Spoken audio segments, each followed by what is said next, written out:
Greta, të përshëndes, ku pritet jetë fokusi i takimit të sotëm?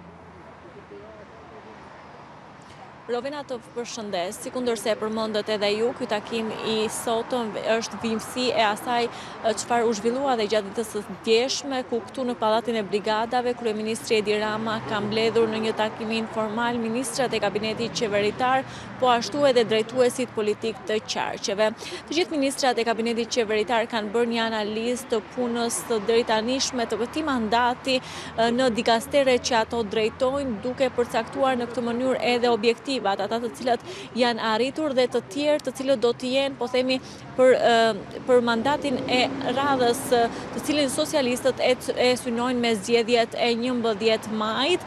Pritet të përcaktohen edhe objektivat me të cilën socialistët do të ndërtojnë edhe fushatën elektorale të 11 maj, duke u bazuar, po themi, edhe tek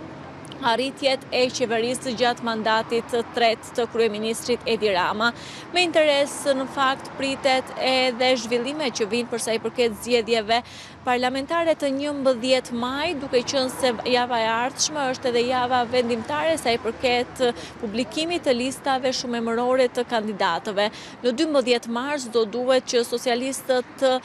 dorëzojnë në Komisionin Qendror të Zgjedhjeve edhe listën me skuadrën në cilën do të përfaqësohen në 11 maj, patjetër që një vëmendje e shtuar edhe gjatë ditës së sotme do të jetë pikërisht në këtë aspekt, ndërkohë që edhe vetë kryeministri më herët ka dhënë detaje se si do të jetë, po themi, formatimi i skuadrës së socialistëve për 11 maj, duke deklaruar se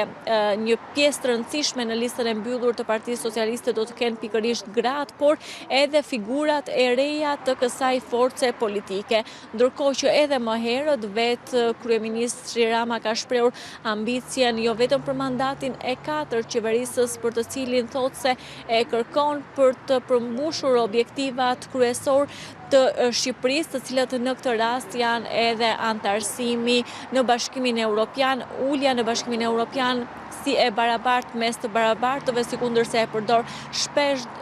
dhe ky do të jetë pikërisht dhe objektivi i mandatit të 4 qeverisës. Ndaj, për këtë arsye, Edi Rama kërkon edhe votën e qytetarëve shqiptar. Përveç Bashkimit Evropian, zoti Rama thotë se votën e emigrantëve e shqiptarëve e kërkon edhe